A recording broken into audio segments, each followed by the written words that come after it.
Hi, and welcome, hi.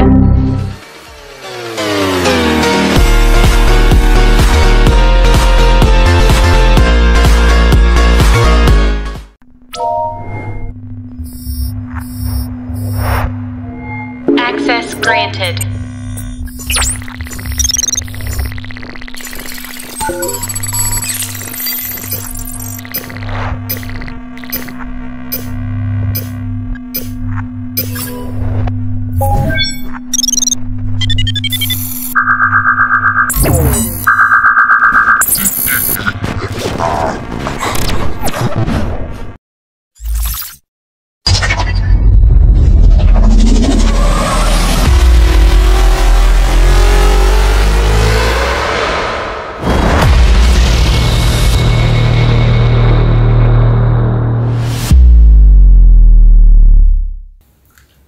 Assalamualaikum warahmatullahi wabarakatuh. Perkenalkan, nama saya Siti Fatimah, program studi S1 Akuntansi kelas B dengan NPM 2310631030067.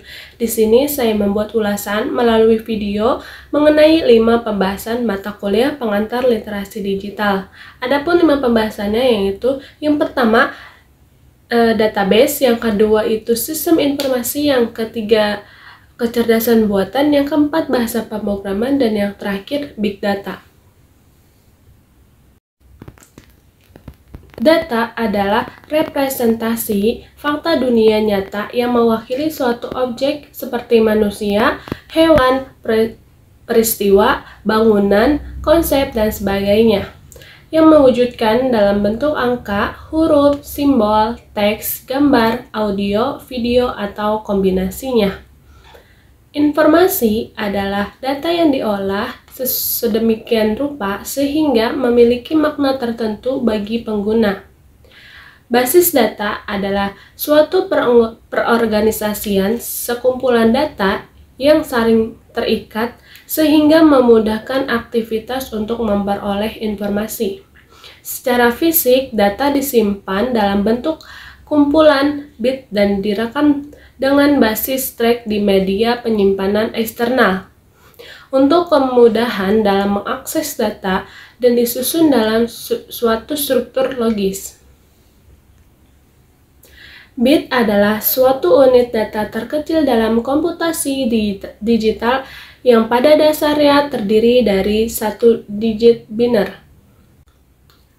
Operasi dasar basis data meliputi yang pertama, pembuatan basis data baru, yang kedua, penghapusan basis data, yang ketiga, pembuatan tabel baru ke suatu basis data, yang keempat, penghapusan tabel dari suatu basis data, yang kelima, penambahan atau pengisian data baru ke dalam sebuah tabel di dalam sebuah basis data, yang keenam, pengambilan data dari sebuah tabel, yang ketujuh, pengubahan data dari sebuah tabel. Yang kedelapan, penghapusan data dari sebuah tabel. Database Management System atau DBMS merupakan sebuah sistem yang secara khusus dibuat untuk memudahkan pemakai dalam mengelola bisnis data dan memanfaatkan kumpulan data yang besar. Keunggulan dari DBMS meliputi 1. Kemandirian data, 2. Akses data efisien, 3. Integritas dan keamanan data, yang keempat administrasi data. Sistem basis data merupakan sistem yang terdiri atas kumpulan tabel data yang saling berhubungan di sebuah sistem komputer dan sekumpulan program yang memungkinkan beberapa pemakai dan program lain untuk mengakses dan memanipulasi tabel-tabel data tersebut. Komponen dari sistem basis data yang pertama ada perangkat keras atau hardware, yang kedua perangkat lunak atau software, yang ketiga data, yang keempat prosedur, dan yang kelima manusia. Pengenalan struktur query language atau SQL merupakan sebuah bahasa permintaan database yang terstruktur. Bahasa SQL ini disebut ini dibuat sebagai bahasa yang dapat merelasikan beberapa tabel dalam database atau antar database. Pengembangan sistem informasi. Informasi adalah data yang telah diolah menjadi bentuk yang lebih berguna dan berarti bagi yang menerimanya. Informasi juga sangat berpengaruh penting dalam organisasi suatu perusahaan yang digunakan sebagai keputusan.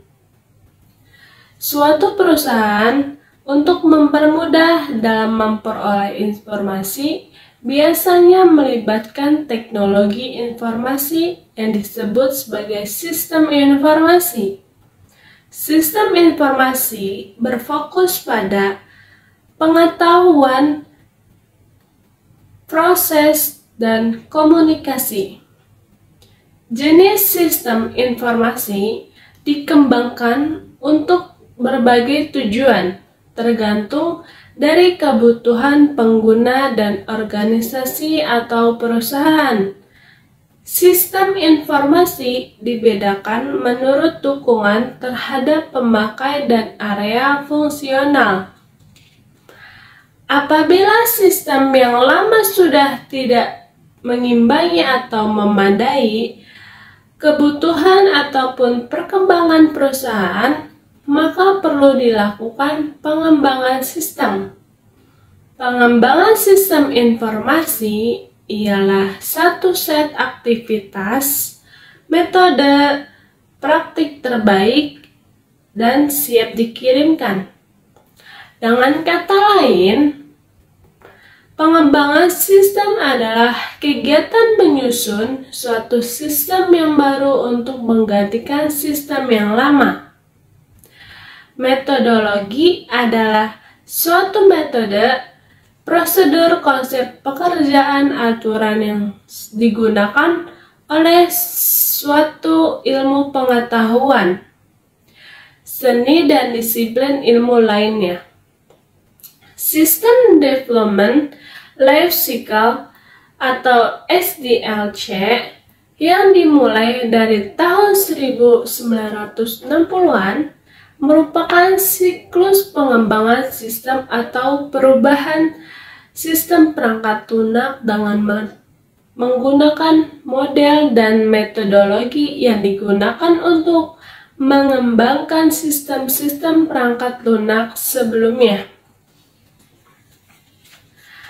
Analis sistem merupakan spesialis yang mempelajari masalah dan kebutuhan sebuah organisasi untuk menentukan bagaimana orang, data, dan proses dan teknologi informasi dapat mencapai kemajuan terbaik untuk bisnis. Analis hanya bernilai bagi bisnis jika dapat membantu untuk memecahkan masalah atau mempengaruhi perbaikan. Sistem informasi diharapkan menyediakan informasi yang dapat digunakan untuk keuntungan kompetitif, menemukan pasar dan layanan baru, dan bahkan secara dramatis mengubah dan memperbaiki cara berorganisasi bisnis.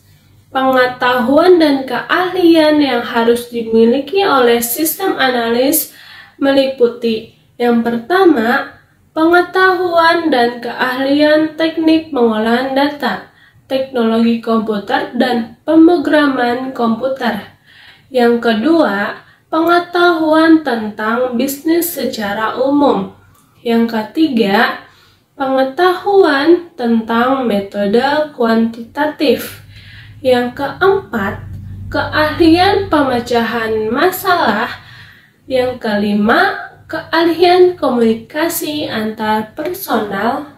Yang kelima dan yang terakhir, keahlian membina hubungan antar personal. Pemrograman bahasa C atau pemrograman bahasa C. C dan C.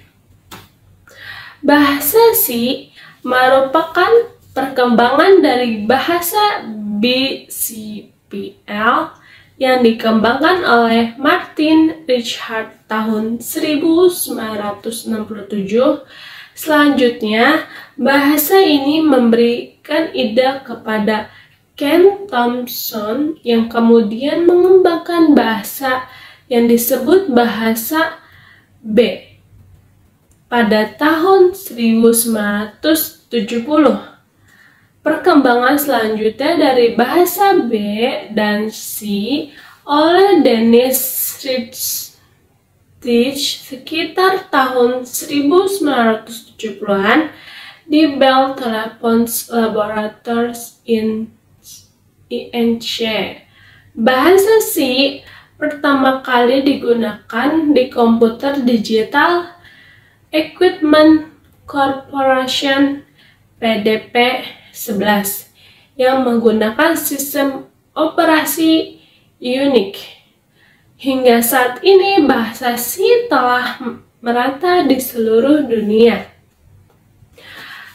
Pasti setiap data itu ada namanya kekurangan dan kelebihan. Nah, di sini kelebihan dan kekurangan bahasa C. Yang pertama, kelebihan bahasa C. Bahasa C tersedia hampir di semua jenis komputer. Kode bahasa C sifatnya adalah portable dan fleksibel untuk semua jenis komputer. Bahasa C hanya menyediakan sedikit kata kunci. Hanya terdapat 32 kata kunci. Proses executable program bahasa C lebih cepat. Dukungan pustaka yang banyak. C adalah bahasa yang terstruktur. Dan yang terakhir, bahasa C termasuk bahasa tingkat menengah.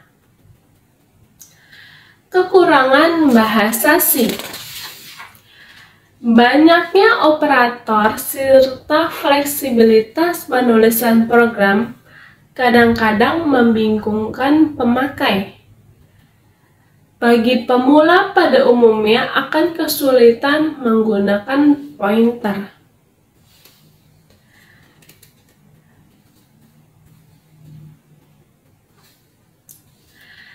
Tipe data merupakan bagian program yang paling penting karena tipe data mempengaruhi setiap instruksi yang akan dilaksanakan oleh komputer. Konstanta merupakan nilai yang tidak dapat dirubah selama proses program berlangsung. Konstanta nilainya harus didefinisikan terlebih dahulu di awal program. Variabel adalah suatu pengenal yang digunakan untuk mewakili suatu nilai tertentu di dalam proses program. Berbeda dengan konstanta yang nilainya selalu tetap, nilai dari suatu variabel bisa diubah sesuai kebutuhan. File adalah sebuah organisasi dari sejumlah record, masing-masing bisa terdiri dari satu atau beberapa field. Setiap field terdiri dari satu atau beberapa bit. Yang pertama, membuka file. Yang kedua, jenis-jenis operasi file. Yang ketiga, menutup file. Yang keempat, melaksanakan proses file. Yang kelima, file sequential. Bahasa pemrograman C++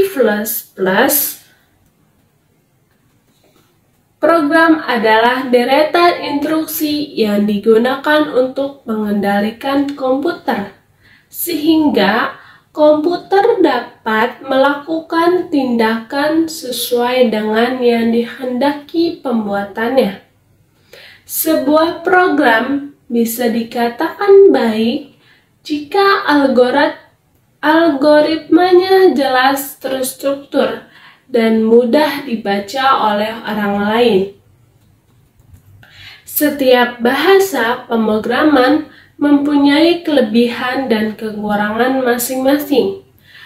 Kriteria yang digunakan untuk menilai kekurangan dan kelebihan suatu bahasa pemrograman antara lain, yang pertama ekspresif, yang kedua definitas, yang ketiga tipe data dan strukturnya, yang keempat modularitas, yang kelima adanya input dan output, yang keenam portabilitas, yang ketujuh efisiensi, yang kedelapan interaktif, yang kesembilan umum.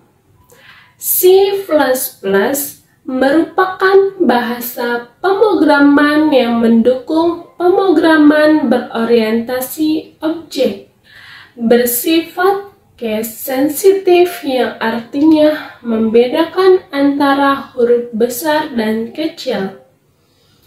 File header adalah file yang berisi fungsi-fungsi yang mendukung eksekusi instruksi tertentu dalam C++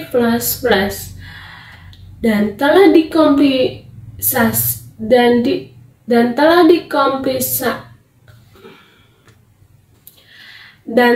dikompilasi sebelumnya. Dalam pembuatan program yang sudah cukup kompleks, akan banyak sekali listing program yang kita ketikkan sehingga akan cukup rumit dan sulit dipahami. Agar program kita bisa dipahami oleh orang lain, akan lebih baik jika setiap pokok bahasa kita berikan komentar. Dalam C++ ada dua cara yang memberikan komentar, yaitu menggunakan tanda.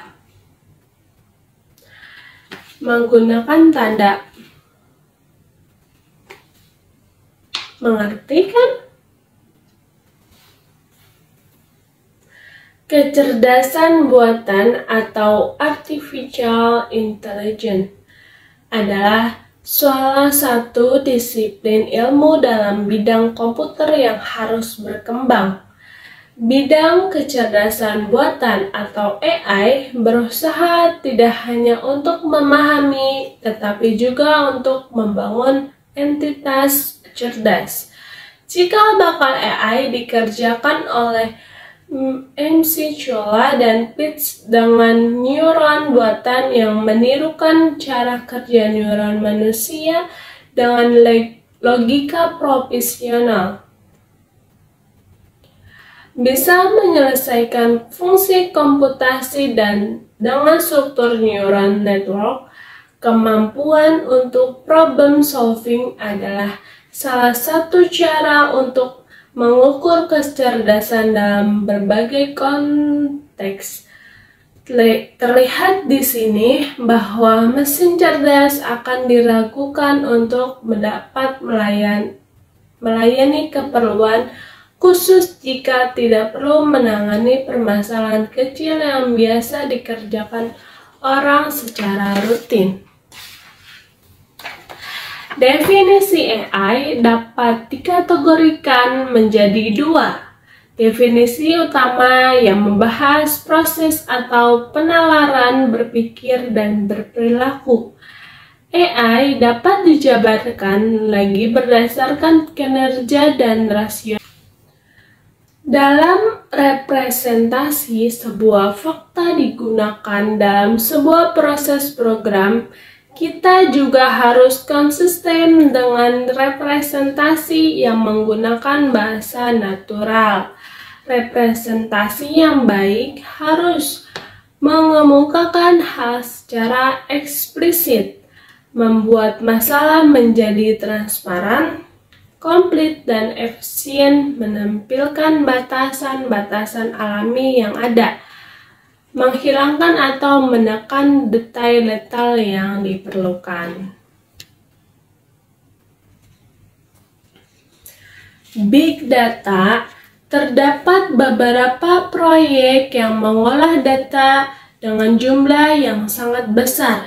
SKA atau Square Kilometer Array merupakan proyek internasional dengan tujuan dasar adalah eksplorasi alam semesta.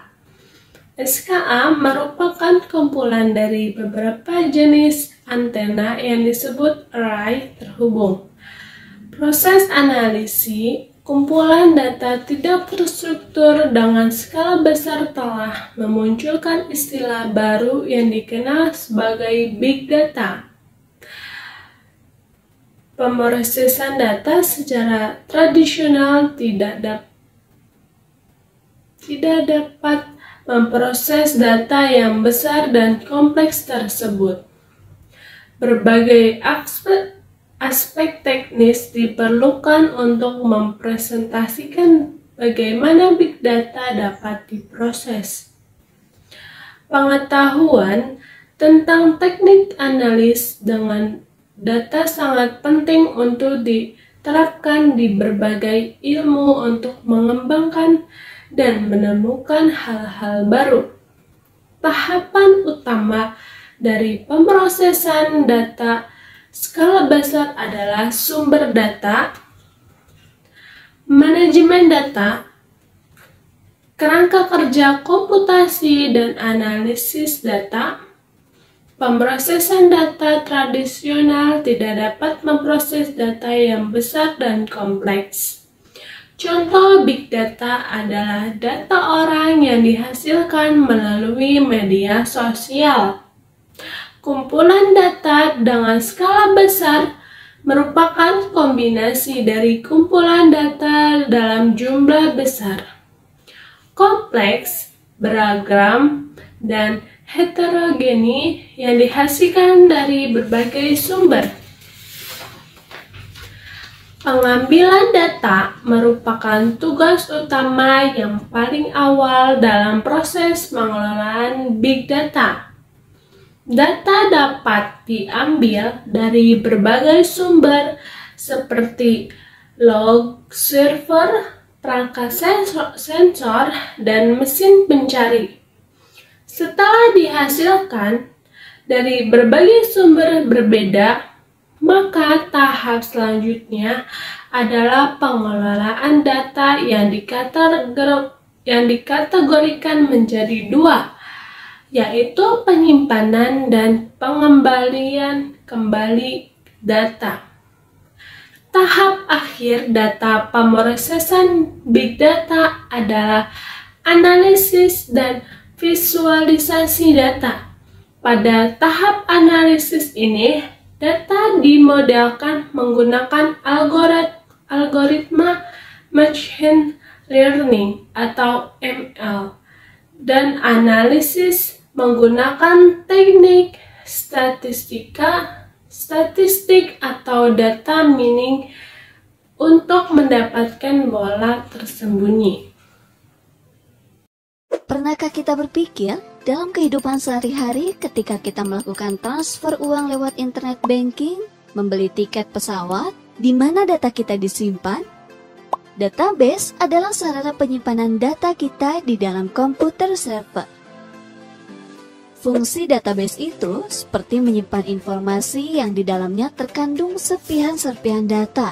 Contohnya, bila informasi berupa profil orang, maka data yang tersimpan adalah nama, tempat tanggal lahir, jenis kelamin, pekerjaan, umur, nomor KTP, dan lain-lain. Dan inti dari fungsi database itu adalah 1. Mengelompokkan data untuk mempermudah identifikasi data dengan cepat dan akurat. 2. Dengan menggunakan database management system, user atau petugas bank dapat mencari profil informasi seorang nasabah dalam hitungan detik. Database akan menyajikan data lengkap mengenai profil yang diminta. 3. Memudahkan akses penyimpanan data, mengedit dan menghapus data. 4. Menjaga kualitas data dan informasi agar tidak hilang di penyimpanan database. 5. Mengkonversi data di dalam kertas sehingga dapat ditransfer menjadi file digital dan disimpan di database server. Dan saat ini database telah digunakan oleh perusahaan-perusahaan besar seperti Facebook dan mesin pencari seperti Google dan Yahoo.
Di tahun 2050, AI mengambil alih dunia.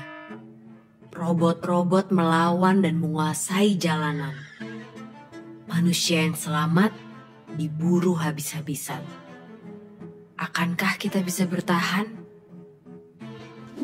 Oke. Jangan takut dulu. Ini cuma AI yang ada di film-film. Nyatanya, mereka nggak senyeremin itu. Tapi apa iya? Apakah ada ancaman tersembunyi dari AI?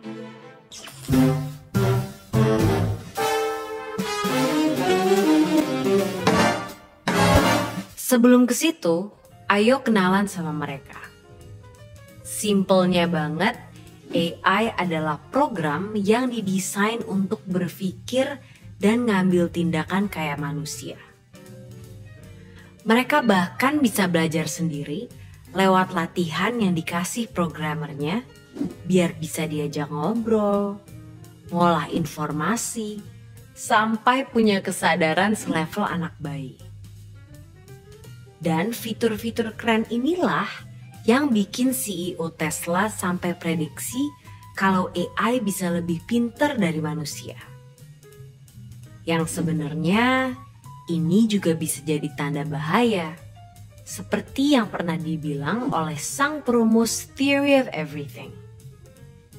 Tapi, apakah dunia akan segera hancur karena AI? Ternyata enggak juga. Karena bukan memburu manusia, tapi mereka bakalan jadi pesaing kita di pekerjaan. Dan kalau kita ngerasa pekerjaan kasar yang terancam dan yang industri kreatif itu aman, coba pikir lagi deh. Karena sekarang udah ada program yang bisa bikin gambar apapun sesuai instruksi dalam hitungan detik. Dia yang bisa bikin lagu tanpa perlu les musik, atau sampai program yang bukan cuma bisa bikin caption dengan instan, tapi juga bisa nulis buku dalam 24 jam. Jadi, apakah para desainer, musisi, sampai penulis juga akan segera digusur oleh AI? Ya, AI emang bisa jadi pesaing manusia, tapi bukan berarti kita akan langsung kehilangan pekerjaan gitu aja. Karena ibarat obeng atau kalkulator, AI juga alat yang diciptain untuk membantu kita.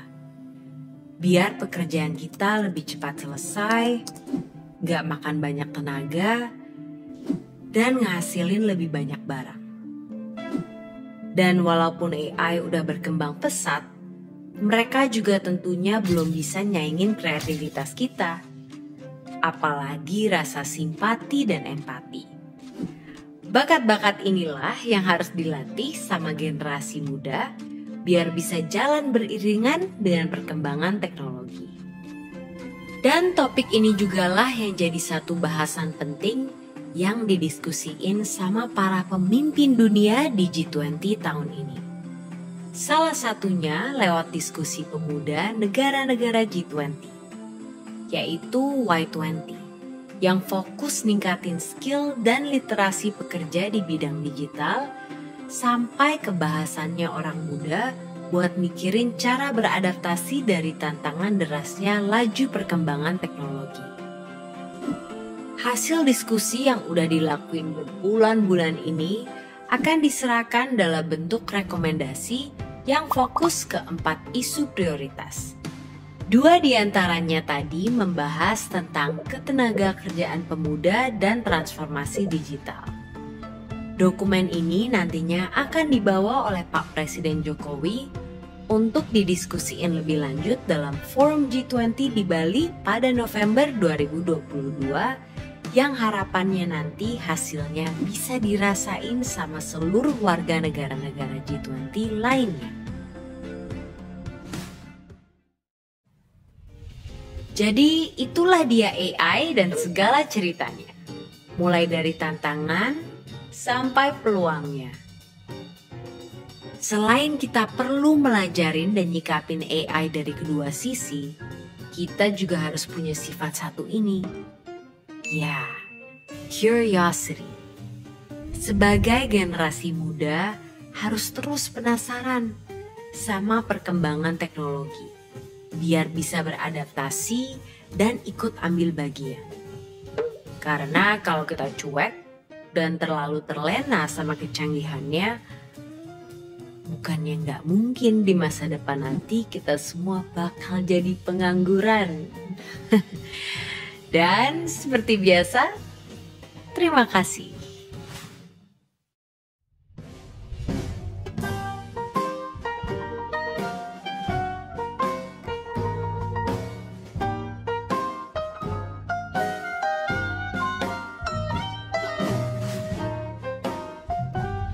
Terima kasih udah nonton Kok Bisa. Ada pertanyaan lagi? Tulis aja di kolom komentar di bawah. Keep asking and stay curious.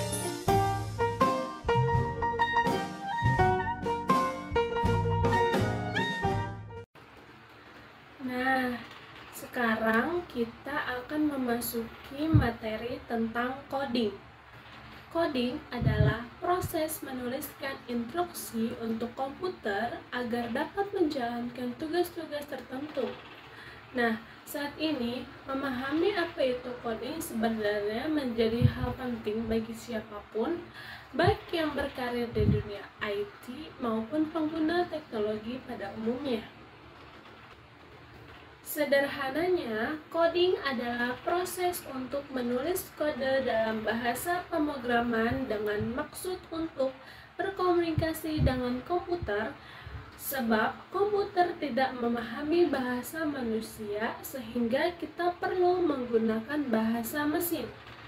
Bahasa mesin terdiri dari kumpulan kode biner yang dilambangkan dengan angka 0 dan 1. Kode biner ini disatukan menjadi rangkaian yang terdiri dari 8 digit yang disebut byte. Namun, proses komputasi biasanya memerlukan pengolahan miliaran bit sekaligus.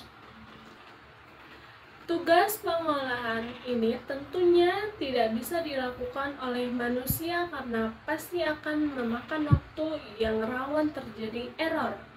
Oleh karena itulah, kita perlu belajar pemrograman untuk melakukan coding. Bahasa pemrograman adalah rangkaian komandan atau perintah yang bisa digunakan untuk membantu kita mengelola bit. Semua perintah ini ditulis dalam bentuk kode yang kemudian diterjemahkan menjadi bahasa mesin atau oleh komputer.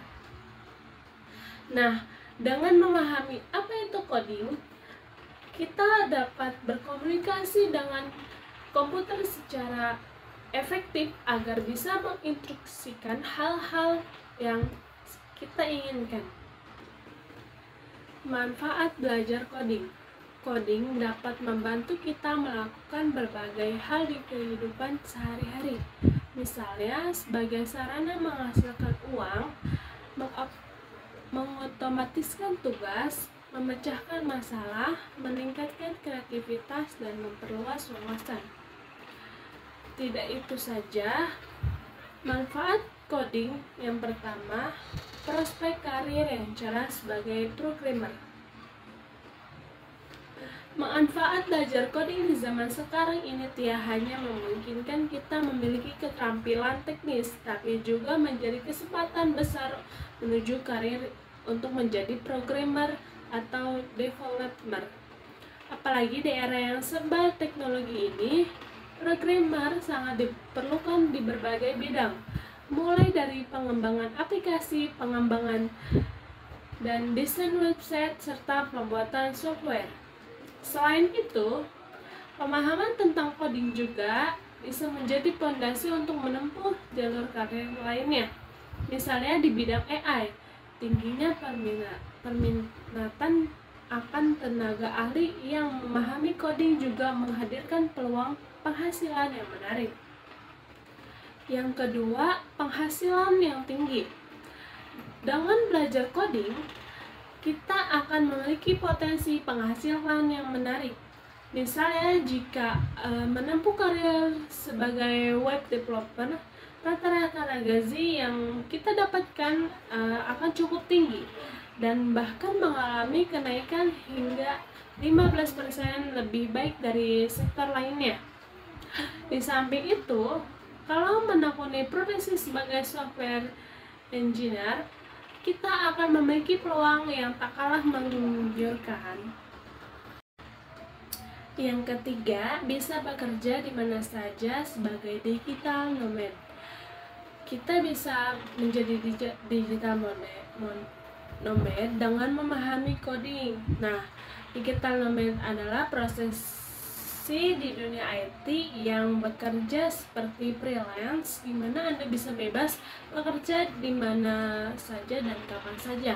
Bahkan sejumlah digital nomad sukses biasanya memiliki latar belakang di bidang teknologi. Nah, tentunya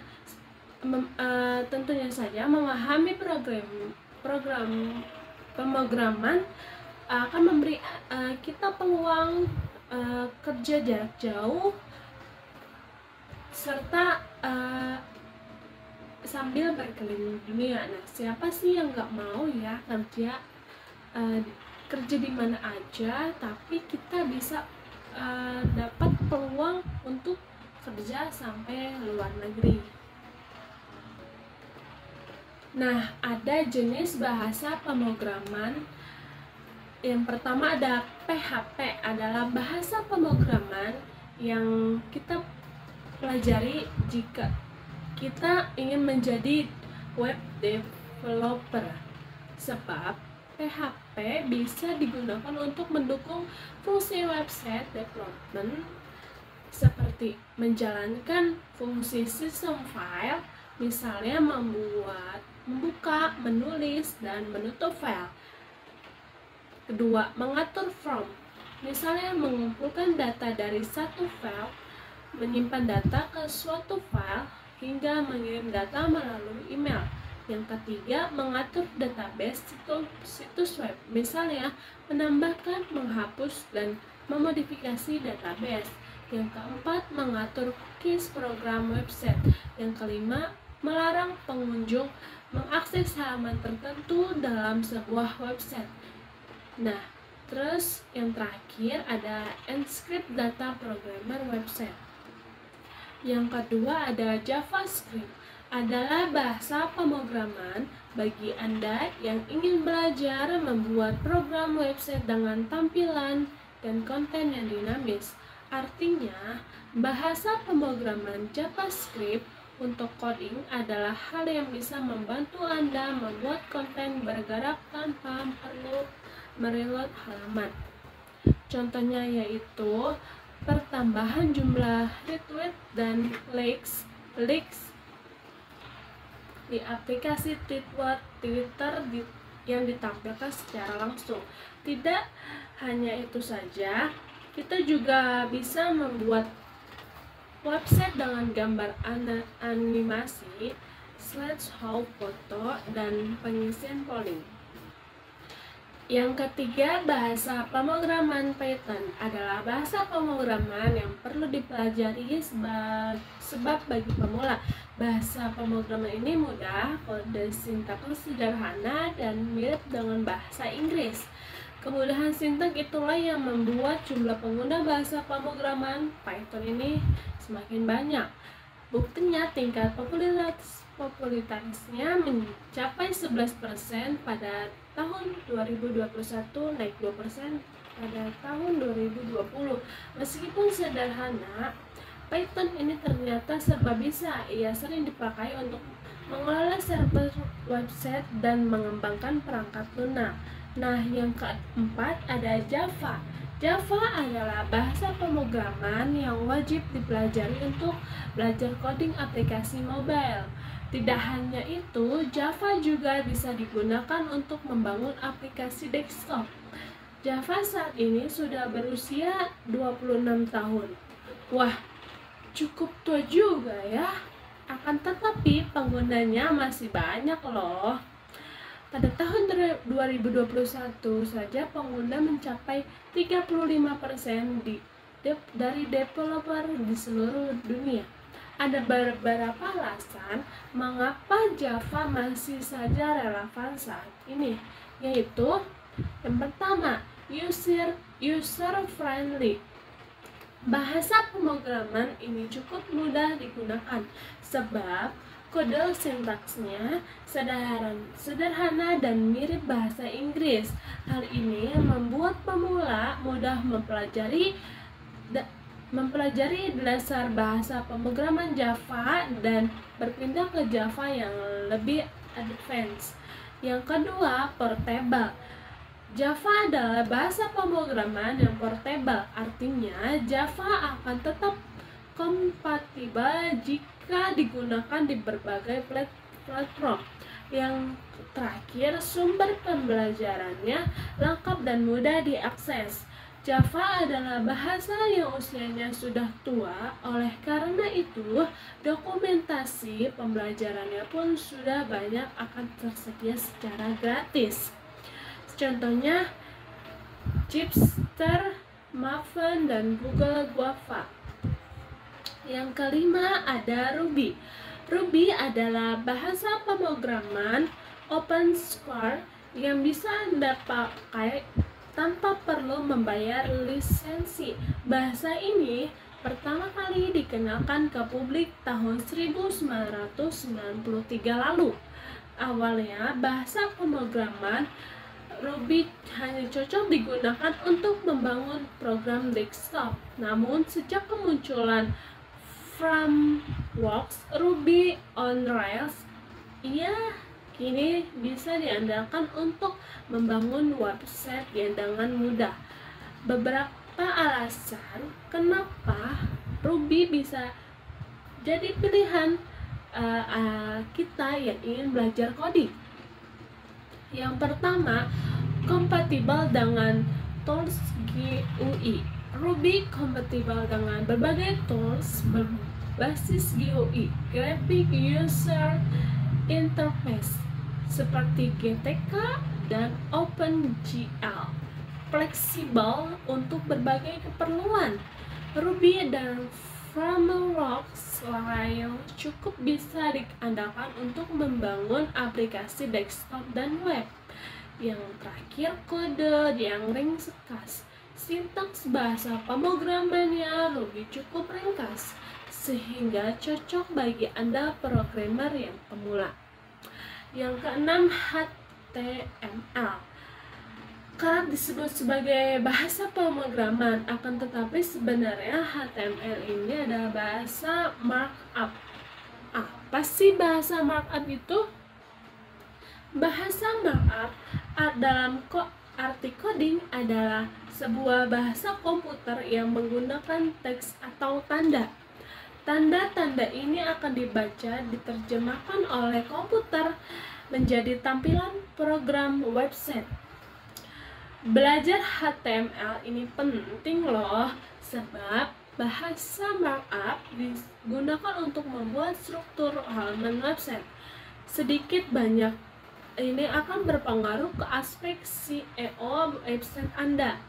Sebagai contoh, Anda sudah selesai membuat suatu website menggunakan PHP, lalu Anda merasa tampilan header dan layout kurang menarik. Nah, Anda bisa memodifikasi menggunakan HTML.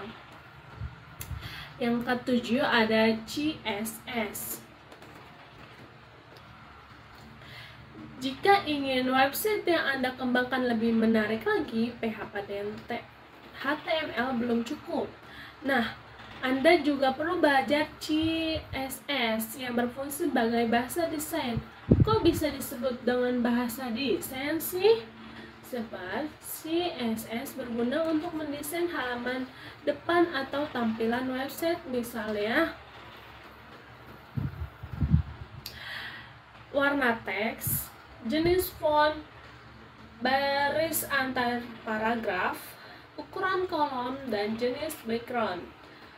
Saat mendesain halaman depan dengan CSS, proses penulisan kode Anda akan terlihat lebih cepat, sebab CSS menyederhanakan proses pembuatan website dengan mengatur elemen yang tertulis di bahasa markup.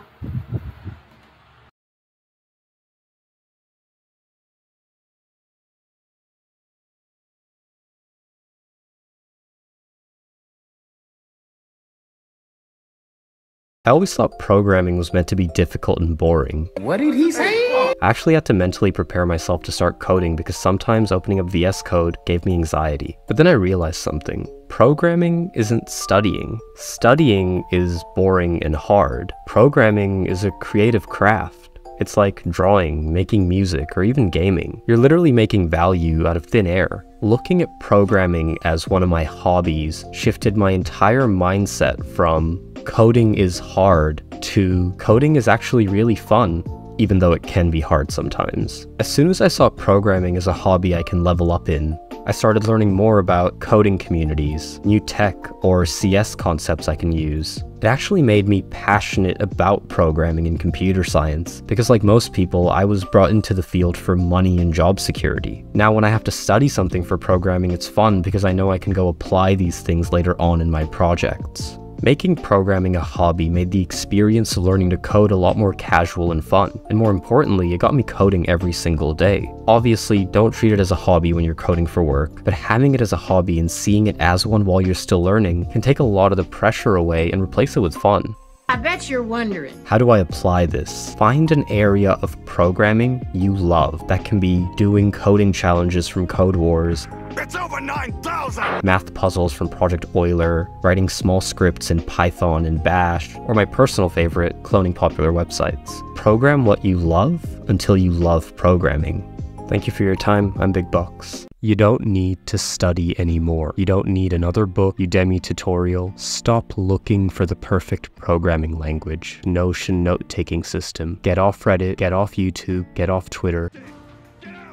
Open up VS Code and just write. If you know how to write a function, you already know enough. You just need to sit down and write code. Don't learn, then build. Build and you will learn from that. And when you feel like you don't know enough, build more. Why do you default to reading or watching videos? Because writing code is hard. There is no optimal path to programming. There is only hard work and long hours. You see, how I learned things was by shooting myself in the foot. I only understood pass by reference versus pass by value when my functions didn't return what I wanted it to. So how do I apply this? Pick a programming language and stick to it. Figure out what you want to do. These are just tools, and then get to know your tool really well. But wait, what about no? Just pick a language, stick to it, and build with it. But while you're building, stop trying to master programming languages. I see these videos all the time. I've been in tech for nearly half a decade. I've never met a master JavaScript engineer. What does that even mean? I've worked with great engineers who know their language or problem space really well, but that's it. They know it really well. They still have to Google. They still learn a lot of things while they're working. They're only so great because they've solved a bunch of problems with that language, and there's no getting around that. So stop looking for shortcuts. You don't need another hack.